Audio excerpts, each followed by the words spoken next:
Kim ortiqcha so'zlarni tark etsa, unga hikmat beriladi.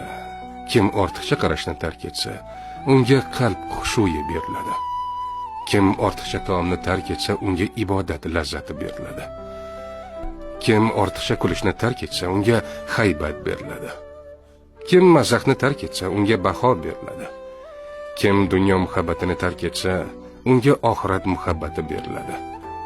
Kim boshqalar aybi bilan mashg'ul bo'lishni tark etsa, unga o'z aybini isloh qilish beriladi. Kimning kulgusi ko'paysa, haybati ozayadi. Kimning so'zi ko'paysa, uning xatosi ko'payadi. Kim insonlarni kamsitsa, o'zi ham kamsitiladi. Kim biror narsaga ko'p mashg'ul bo'lsa, shu kasbi bilan taniladi.